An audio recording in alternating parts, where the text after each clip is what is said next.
Start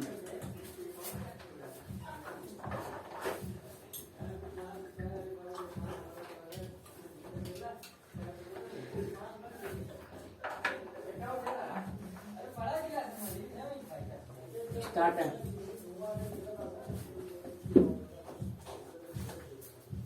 good morning दोस्तों, आज मेरा ये पहला वीडियो है इंग्लिश सब्जेक्ट में, जो कि बोर्ड में बहुत ज्यादा इम्पोर्टेंट है। चाहे वो 10th क्लास में हो, चाहे वो 12th क्लास के बच्चे हो, चाहे वो 9th क्लास के बच्चे हो। डायरेक्ट इनडायरेक्ट एक ऐसा टॉपिक है जो सारे ही बच्चों के लिए बहुत ज्यादा इम्पोर्टेंट है। तो आज सबसे बेसिक से स्टार्ट करते हैं। लेक्चर नंबर 1 आप सब्सक्राइब कर लीजिए, आपको आने वाले रोज ऐसे ही आने वाले वीडियो बहुत टाइम पे मिलते रहेंगे। लेक्चर 4 का टारगेट है। 4 लेक्चर में मैं डायरेक्ट एंड डायरेक्ट को खत्म करने की कोशिश करूंगा। अगर नहीं कर पाया तो 5 या 6 वीडियो में खत्म कर दूंगा। और कंपटीशन के लिए 5वीं वीडियो जरूर देखिए, जो कंपटीशन के लिए तैयारी करना चाहते हैं डायरेक्ट एंड डायरेक्ट। तो सबसे पहले बेसिक जानते हैं डायरेक्ट एंड डायरेक्ट होता क्या है। डायरेक्ट मतलब होता है कि जो हम बात करते हैं, जो हम डेली बात करते हैं, एक बच्चा दूसरे बच्चे से बात कर रहा है, या एक आदमी दूसरे आदमी से बात कर रहा है, या वो अपने बारे में बात कर रहा है, या वो सामने वाले के बारे में बात कर रहा है, या वो तीसरे आदमी के बारे में बात कर रहा है, इसको कहते हैं डायरेक्ट स्पीच। इनडायरेक्ट क्या होता है, इसी की बात किसी ने सुनी और किसी तीसरे को या चौथे को जाके चुगली कर दी, तो चुगली करना ही डायरेक्ट इनडायरेक्ट कहलाता है। ठीक है, तो सबसे पहले आइए स्टार्ट करते हैं। कुछ बेसिक चीजें हैं उसको जान लेते हैं डायरेक्ट इनडायरेक्ट की। तो सबसे पहले आपको एक चीज जानना चाहिए, प्रोनाउन का टेबल। ठीक है, आइए कहानी सुनाता हूं मैं कि एक भाई सब्जेक्ट घर था, इसका देखा देखी घर बना दिया ऑब्जेक्ट ने, और एक बना दिया पॉजेसिव ने, एक बना दिया रिफ्लेक्सिव ने।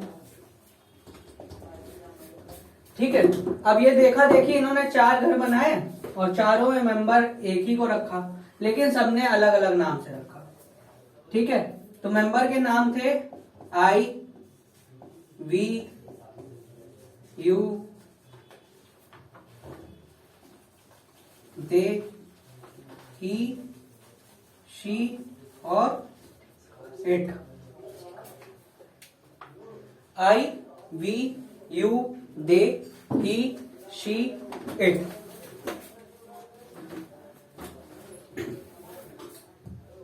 तो भैया ये सब्जेक्ट का एक घर है, तो एक सब्जेक्ट का घर है। शायद आपको ये नीचे की चीजें नहीं दिख रही होंगी, तो मैं इसको थोड़ा सा ऊपर कर देता हूं फिर से लिख के, कोई बात नहीं।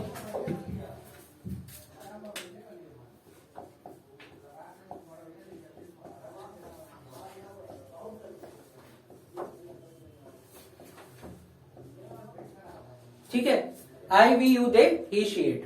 अब ये जब I जो यू ऑब्जेक्ट के घर में जब जाता है तो इसको बोलते हैं मी। V जब ऑब्जेक्ट के घर में जाता है तो इसको बोलते हैं अस। U जब ऑब्जेक्ट के घर में जाता है तो इसको भी बोलते हैं यू। लेकिन दे जब इसमें जाता है तो देम, और ही जाता है तो हिम, शी जाता है हर, इट जाता है तो इट। यही अगर पॉजिटिव में यही लोग जाते हैं तो मी बन जाता है माई, अस बन जाता है अवर, यू बन जाता है योर, देम बन जाता है देयर, हिम बन जाता है हिज, हर बन जाती है हर, और इट बन जाता है इट्स। ठीक है, अब जब ये रिफ्लेक्सिव में जाते हैं ये, तो ये हो जाता है माई सेल्फ। अवर जो हो जाता है अवर सेल्फ, योर हो जाता है योर सेल्फ, देयर हो जाता है देम सेल्फ, और हिज हो जाता है हिम सेल्फ, हर हर सेल्फ, और इट इट सेल्फ। ठीक है, अब इनका प्रयोग क्या होता है। अगर मान लीजिए कोई भी सेंटेंस हमें जो दिया होगा, जो आगे मैं पढ़ाने वाला हूं, वहां पे अगर I, we, you, they, he, she, it आए, तो इनको इनके अकॉर्डिंग चेंज कहां करते हैं, सब्जेक्ट की जगह पे। जब सेंटेंस का स्टार्टिंग होता है तो सब्जेक्ट से होता है, तो सब्जेक्ट में ये सारे चीजें आएंगे, इन नामों से बुलाया जाएगा। अगर सब्जेक्ट के घर पे अगर है कोई भी बंदा तो वो सब्जेक्ट के घर के हिसाब से बनाया जाएगा ना। जैसे एक उदाहरण के तौर में आप ये ले सकते हैं कि जैसे मैं एक टीचर हूं, तो मुझे कोचिंग में सब बच्चे सर के नाम से जानते हैं, घर पे मेरा नाम मोहित है तो मुझे सब मोहित के नाम से जानते हैं, दोस्तों में मोहितवा तो मोहितवा बुलाते हैं। तो वैसे ही ये अलग अलग नाम है एक ही आदमी के, ठीक है। आई मी होता है, मी माई होता है, माई सेल्फ एक ही होता है। तो जहां पे जो चीज होगा उसके अकॉर्डिंग उसी के चीज से चेंज करेंगे। जैसे माई सेल्फ लिखा हुआ है, उसको अगर लड़के के तौर में अगर बोला गया है, लड़के के लिए लड़का बोल रहा है कि माई सेल्फ, ठीक है, तो यहाँ पे लड़के के लिए क्या यूज होता है, हिमसेल्फ। तो माई सेल्फ किस में चेंज होगा, हिमसेल्फ, क्योंकि वहां लड़के को किस नाम से बुलाया जाता है, हिमसेल्फ के नाम से। वैसे ही अगर आई है, जैसे मी यूज हुआ है, वो मी कौन बोल रहा है, कोई लड़का अगर बोल रहा है अपने आप को बोलेगा तो मी बोलेगा, और हम ये चुगली करेंगे किसी से तो मी वो लड़का बोल रहा है, तो लड़के के लिए क्या यूज होता है, ही। लेकिन ये मी ऑब्जेक्ट के घर में है तो ये इसके लिए हिम का प्रयोग करेंगे हम, क्योंकि ऑब्जेक्ट में ही को किस नाम से जाना जाता है, हिम के नाम से।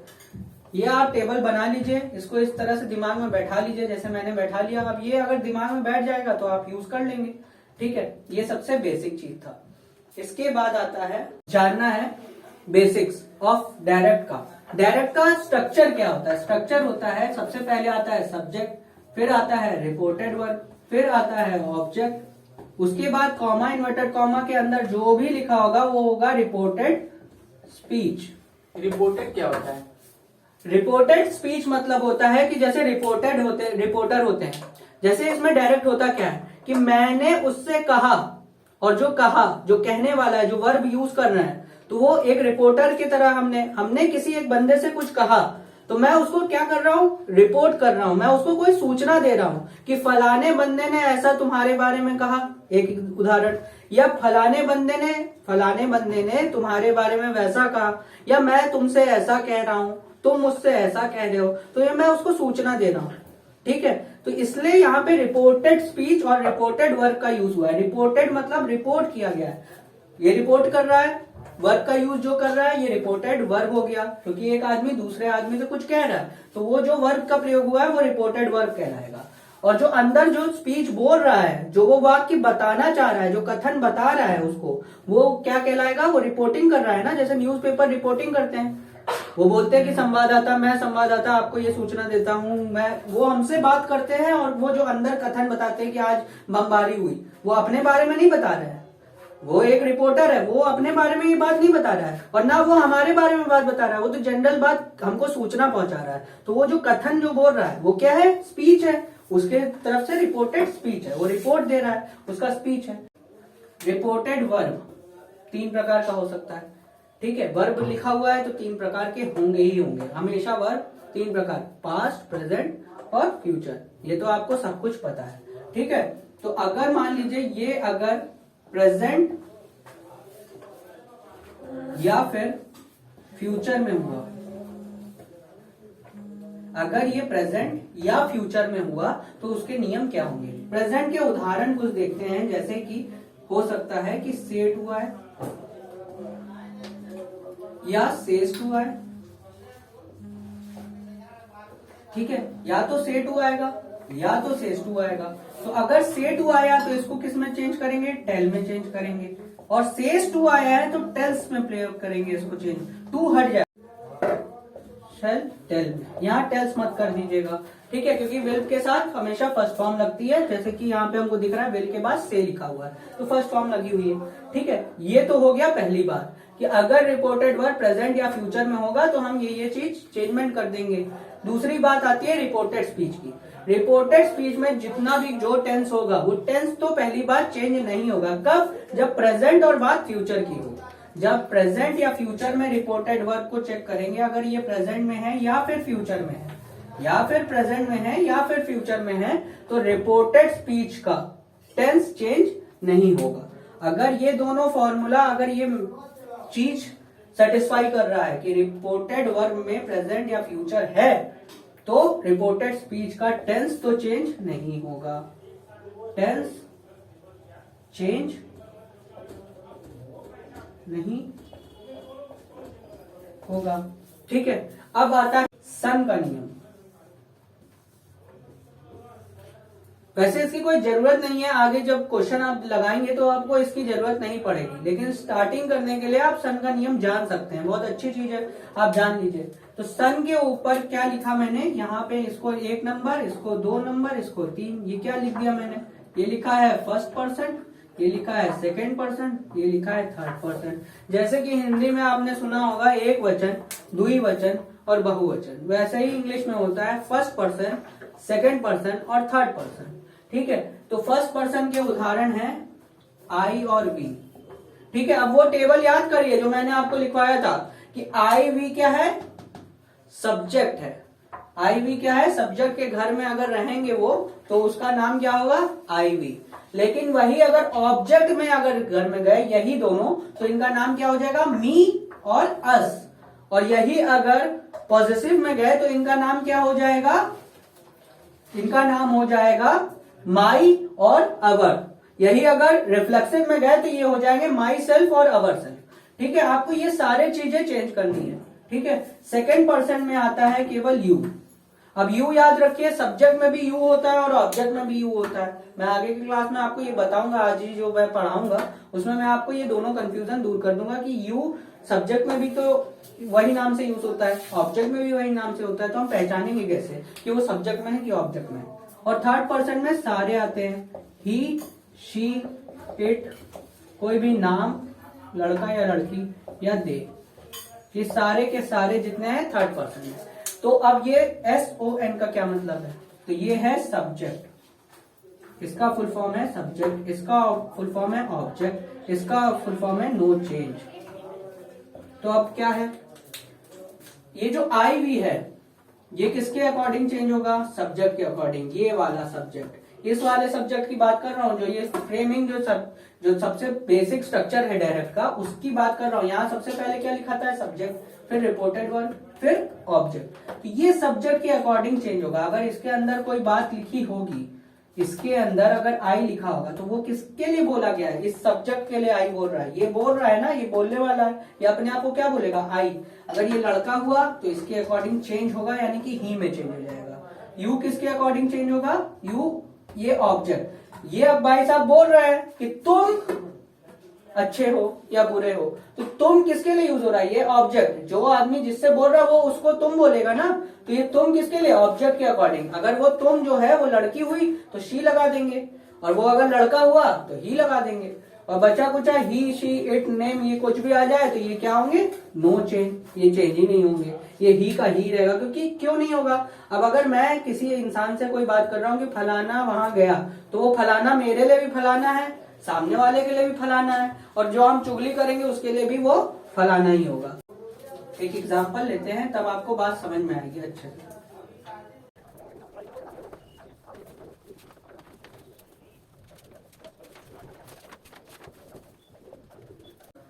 तो भैया राम ने कहा शाम से, Ram says to Shyam, comma inverted comma, you are too good in maths.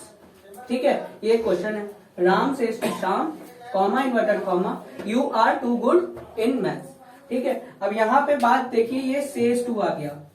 सबसे पहले हमने यहाँ देखा सेज टू आ गया। अब यहाँ पे प्रैक्टिकल मैं समझा रहा हूँ, यहाँ सेज टू आया तो ये क्या है, प्रेजेंट है। ये किस टेंस में है, प्रेजेंट में है। तो अब हमको ये दिमाग में डालना है कि इसके अंदर जो टेंस है वो तो चेंज होगा ही नहीं।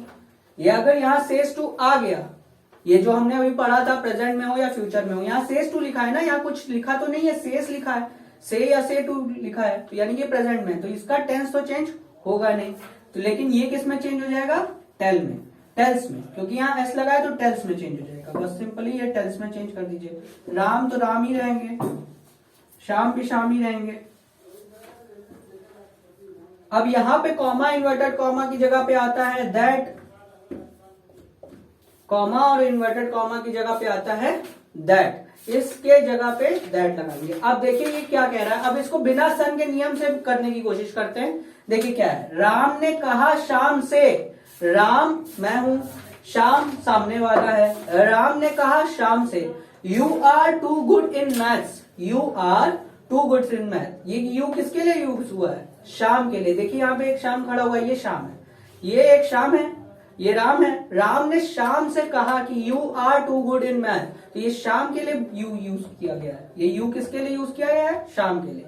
तो अगर देखा जाए नियम के हिसाब से, सन के नियम के, तो ये है सेकंड पर्सन, जो कि ऑब्जेक्ट के अकॉर्डिंग चेंज होगा। 1 2 3, 2 के नीचे ओ लिखा हुआ था, ओ मतलब ऑब्जेक्ट। और ऐसे भी देखेंगे बिना सन के नियम के, तो शाम के लिए यू का प्रयोग होता है। अब शाम क्या है? लड़का है कि लड़की है?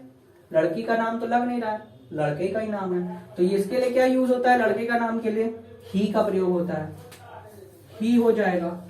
अब यहाँ पे एक मिनट थम जाइए, यहाँ लिखा है आर।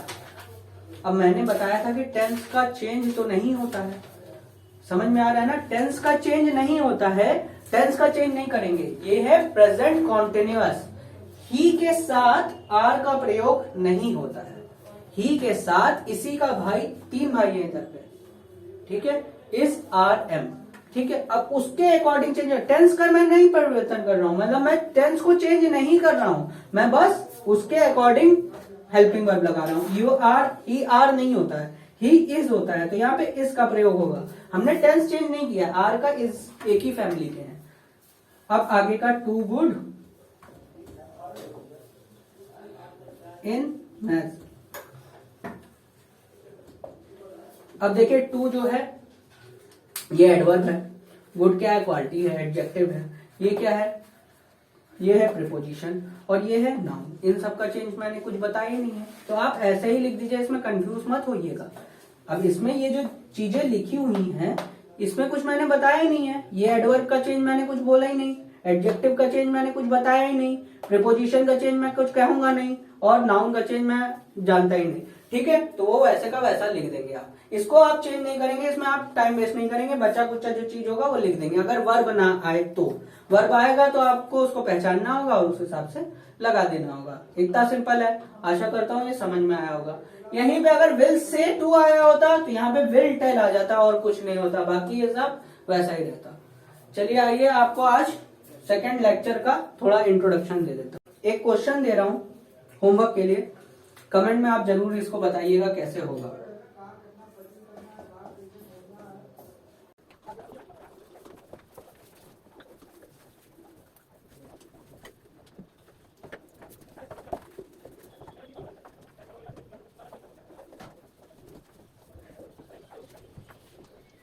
ठीक है, क्वेश्चन मैं रिपीट कर देता हूं। I he says to her, comma inverted comma, I shall buy a chocolate for you with my pocket money.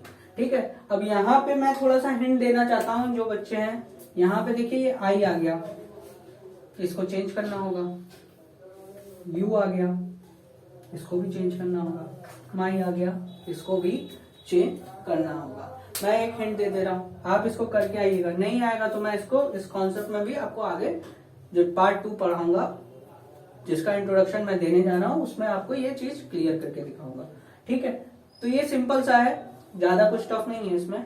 आप देखिए इसमें सेज टू आया, ये प्रेजेंट टेंस में है, तो इसका टेंस तो चेंज नहीं होगा। ठीक है, बस इसको दिमाग में रखते हुए आप ये क्वेश्चन को करिए होमवर्क में। लेक्चर 2 में हम क्या पढ़ेंगे, ये जब पास्ट में होगा तो क्या होगा, पास्ट में होगा तो एक बात याद रखिएगा, सेट टू आएगा, और ये आपका पीछा जल्दी नहीं छोड़ने वाला, ये पार्ट 3 में भी, लेक्चर 3 में भी आपके साथ रहेगा, ये आपको आगे तक मिलता रहेगा। तो यही एक है। अब इधर पे क्या होगा, अभी हम टेंस के बारे में थोड़ा सा बताएंगे, टेंस चेंज होगा इसमें, तो आपके लिए होमवर्क है कि टेंस आप रेडी करके आए, और आप कमेंट में अगर हमको बताएंगे कि हाँ हमारे टेंस तैयार है, तो ही मैं सेकंड लेक्चर लेके आऊंगा आपके लिए।